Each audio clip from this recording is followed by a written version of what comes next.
the last time we went into so many interesting topics, and I think one of the things were also the sentence that I saw in the intro when I rewatched it, and there's something that stuck with me.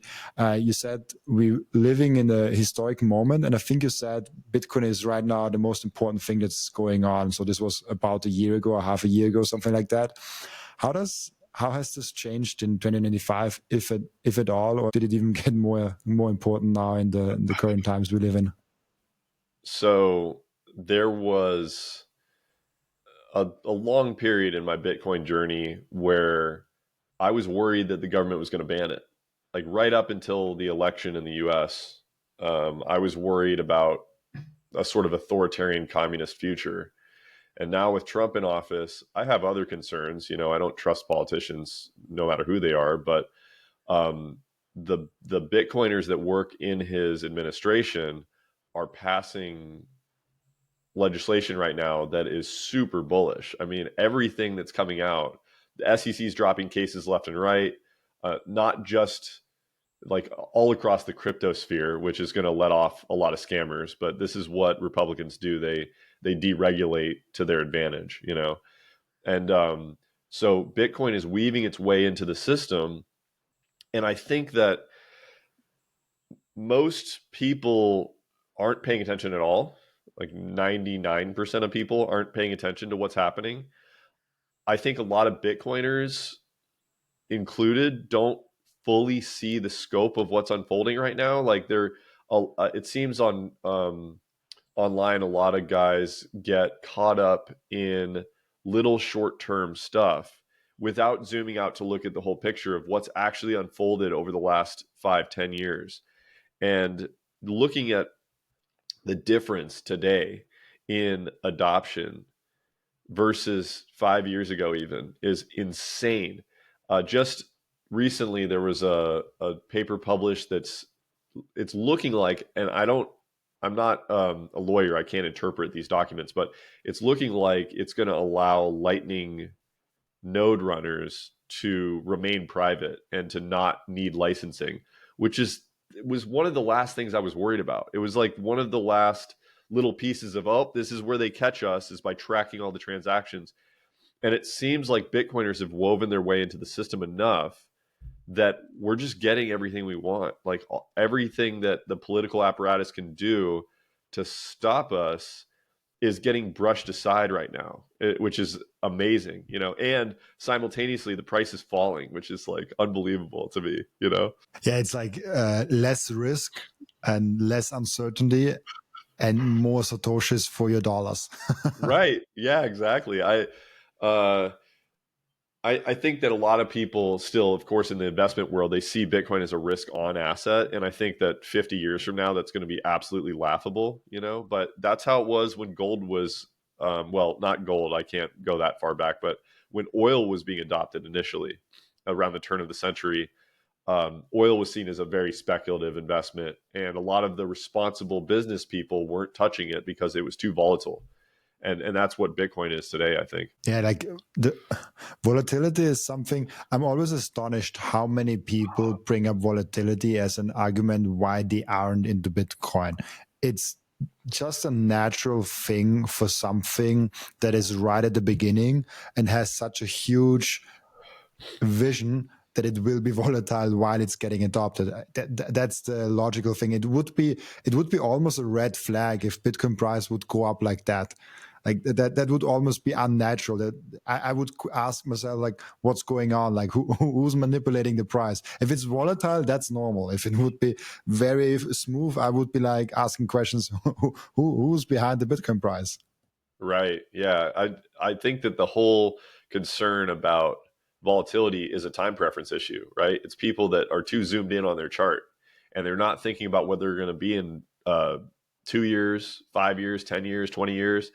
And that's what Bitcoin did to me. I wasn't thinking 20 years out in my life. I am now, you know.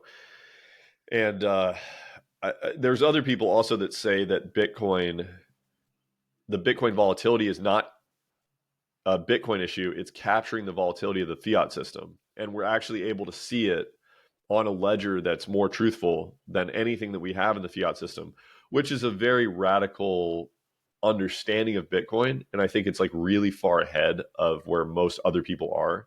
But I think there's truth to it, and we're probably going to see that unfold over the next 10 years. We're going to see that kind of become more and more apparent as more people understand it. Are we now basically officially, because there's like those phases in Bitcoin? First they laugh at you, then they fight you, and then the phase is like they are joining you. Is that now the official state entering of governments are joining us? Even like China seems to be coming closer and closer to Bitcoin. I think it's going to happen in different waves in different places, you know, and I think that a lot of the people, probably even the people who are writing these bills, well, maybe not the people writing them, but the people that are passing these bills that are pro Bitcoin, they don't fully understand the gravity of what they're engaging in. They can't understand it, right? Because I've been researching this for like 10 years and I still don't understand it. And it's been said many times that nobody really understands Bitcoin fully because nothing like this has ever existed before and it's unfolding in real time. And so these people that they're thinking about how it's going to benefit them today or this week or this quarter or during this election cycle. And for sure it can and it will, but they're probably not understanding the implications of what it's going to do to the government over the next 100 years, right? And that's why it's kind of a perfect digital Trojan horse. You also said at the beginning, and I'm really curious about that. You said that we are too zoomed in. People are too zoomed in. I think you said even Bitcoiners are sometimes a little bit too zoomed in. What do you mean by what's going on and what's unfolding? So what's the bigger picture here? Yeah, so everything is hypothetical at this point, right? Is the Bitcoin standard going to reduce the size of governments? I think I mentioned that on the last conversation we had. That's hypothetical. It will remove the power for them to manipulate the currency, which is going to take away a godlike power from the government, basically, for them to create value out of nothing. However, simultaneously, we have a lot of automation surfacing, so that can provide the government with the ability to sustain itself for a lot longer. And so when I talk about what's unfolding, it's the destruction of fiat. There's no two ways about it. And I know that Saylor knows this. It doesn't matter what he says in public. I know that he knows that the dollar and Bitcoin can't coexist. He's playing a smart game, I think. I don't agree with everything that he says, but that's what's unfolding is fiat currencies are about to get exposed for what they are, which is lies. Basically, it's a tremendous scam, and people look at Bitcoin and they say, "Oh, that's a Ponzi scheme. That's a scam." Yeah, sure. I mean, if Bitcoin is a scam, then every commodity on the planet is a scam, right? Then all trade is a scam. Um, it's just it's a relative spectrum of what you're talking about, and most people don't realize what fiat is at its core. So I think that's what it is. It's an awakening to a lie that's been going on for a very long time. Do you think the people in the government that are now pushing more and more for Bitcoin get that Bitcoin is challenging the US dollar? It's a spectrum, right? I don't think Trump understands it, right? I listened to him in Nashville in November, whenever that was, and he rambled on for an hour and a half or something after making us wait for 2 hours because apparently Elon's jet was flying overhead. The whole thing is just like so comedic. And then this guy Jordy and like all this stuff that was going on. Trump gets people excited about what they're excited about. So he just talked around until he found something that people cheered for, and then he said that more. But he clearly didn't understand Bitcoin, right? And he didn't read off of a speech. RFK did read off of a speech that a Bitcoiner wrote. It was clear. But I don't think these politicians understand it. I don't think they really care about it. I think that they care about their short-term self-interest, which is perfect Austrian theory, right? It's like everybody's a selfish actor, and it just so happens that their selfish actions align with Bitcoin being adopted in every possible way. And there are real Bitcoiners behind the scenes working for these guys that are weaving in a lot of, I think, governmental subversion, right? It's eventually, if this keeps going the way it's going, the government isn't going to have anything to do. Like, what are they going to be responsible for?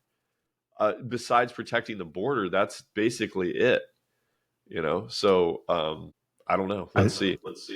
that's super interesting. What is the government responsibility if they cannot print money, so they have to ask for money from the citizens, and there has to be consensus? I guess protecting the border might be a consensus. Maybe some minimal security healthcare for everyone. I don't know, like where people find consensus, but it's a really interesting question. It's actually a question that I have since the first episode, and I'm still not 100% in an answer.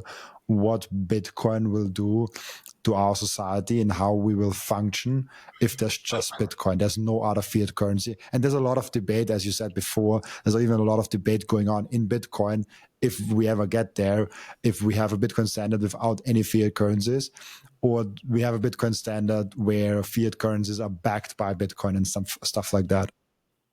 Yeah, every time somebody tries to explain that to me, I don't understand it. Like, how do you back something that's floating? It's like backing silver with gold. Like, how are you going to do that? You know, when you have two floating currencies in a free market, it just doesn't really make sense. And what Bitcoin is going to do is it's going to destroy the bond market. So now there's a proposal to back bonds with Bitcoin, so that could temporarily build a bridge. My preference would be a gradual, peaceful, non-volatile transition between Bitcoin and fiat. The way things that are going right now, that seems fully possible. Um, is it going to stay that way? I'm not sure. I think there's a herd mentality in humans where when they reach a certain tipping point and there's enough people in on something, it causes a stampede. You know, it's just there's enough people paying attention to something. There's a certain critical pivot. I don't know where that is. It's not really clear. I lived through the time when the internet was just starting, so I got to watch that, and I got to watch smartphones get adopted, and now I got to watch Uber and you know, driverless cars and all these things. I live in a place where there's cars driving around with no people in them already. How long is it going to take for that to wipe out all the Uber drivers? Right? There's a certain level of comfort. You have to be able to trust the technology to get in that car and let it drive you somewhere. It's the same thing with Bitcoin. It's like you're going to put your money into this thing. You don't know if it's going to exist tomorrow. You don't know if it's going to crash. Uh, that uncertainty is going away really quickly, but most people need the big financial players to get in first before they feel safe, which is a huge disadvantage to them. But it is what it is. It's just human psychology. So It's also interesting, this cycle. I talked with Danny and a lot of other people from, but especially on that topic with Danny from Coin Corner, and he basically said a bull market hasn't even started if we just look at retail. When he sees from Coin Corner, they are having now, I think, like 11 years of data. He says like retail isn't that interested in this bull cycle, and it's mostly driven by institutional and bigger and deeper money pockets.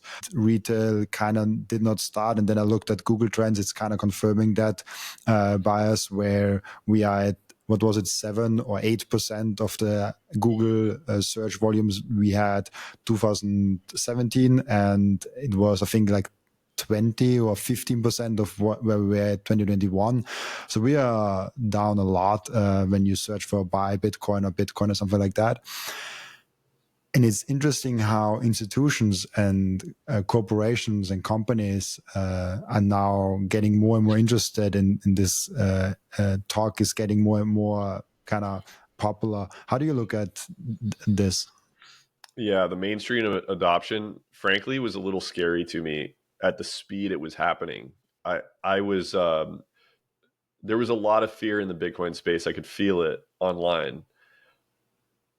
People listening to Whitney Webb, who, I respect Whitney a lot. She's done great research. She doesn't understand Bitcoin yet. So she doesn't understand the adversarial, like, dynamics of game theory as it applies to Bitcoin. But when I see the level of mainstream adoption, I remember in, I don't know, 2015 or something, Bitcoin was mentioned on TV once, and like everybody went crazy on Twitter. Oh my God, it was, somebody said Bitcoin on TV. And now it's being said on most channels once a day. And it just seems like we've gotten used to it. And that's what I mean about zooming out. I don't know. It's a time preference issue. It's like, I just can, seeing the forest through the trees, the expression, right? So like if you Yeah, look at just daily events of like, oh, I'm upset about the tariffs, or I'm upset about this and that, it's like, yo, look, like think about what Bitcoin did in your life, and then look at how many people are talking about it now, and what it's going to do in all of their lives, and what it's going to do to the government and all these corporations that are holding on to it. It's unfathomable. I don't know what society is going to look like in 20 years as a result of this. yeah. It's also, as you said, I still don't understand the people that say the US dollar will be better because of Bitcoin and stronger because of Bitcoin. Maybe medium term of like when USA is adopting Bitcoin faster than any other nation, and they have a lot of purchasing power, and they can put Bitcoin on their reserves, which makes government or the central banks stronger, and therefore also US dollar. Maybe also with this Tether and stable coin things, that might also be a thing. Yeah, I'm glad you asked that, actually, because I had a recent realization around this. I think there are a lot of Bitcoiners that have known this for a very long time. They don't always talk about it because there's a subset of Bitcoiners that just, as soon as you mention any other cryptocurrency, they go haywire. And I understand that because they're all scams. Like I'm not, there's no two ways about it. Tron is the main thing that's running Tether, and that's a scam. So it is what it is. But I do see a scenario where the dollar gets way stronger temporarily. And that is basically, now Tether is becoming like a second Federal Reserve. It's like a more private digital version of the Federal Reserve that's not on US soil, which I could see from a Whitney Webb standpoint why that's very concerning. And Lola Leitz pointed out to me that, what's his name? The EOS guy. He had connections with Epstein, and he was involved in the founding of Tether. So there's definitely some mystery there. I'm not saying it's good, right? I'm just saying this is what's unfolding. The Tether organization is becoming a second Federal Reserve, which could be at least a partial solution to the Triffin's dilemma. Are you familiar with the Triffin's dilemma? We actually had it last episode on a little bit, but I think it's something that we should definitely get more often, because I heard it yesterday the first time. Okay, I should just mention it for anybody that doesn't know. So the Triffin's dilemma is basically the issue that when you're the global reserve currency, you need to constantly be exporting your currency in order to feed the global economy. And as a result, what ends up happening is all your manufacturing leaves and you become a net importer. And that can lead to collapse. And that's kind of what Trump seems to be trying to reverse right now. So, anyway, with Tether, you can feed the desire for dollars globally in a way that doesn't inflate dollars at home. And that's probably going to end up destroying one currency after another all over the planet, and the whole world is going to dollarize. That's so Europe is in the planning phase to launch a CBDC in October, which is very soon, which is crazy. Thank you for watching this video. This was only a snippet of the podcast, and if you want to watch the full episode and get all of the context of this episode, you can click right here. Or here. Oh, maybe also here.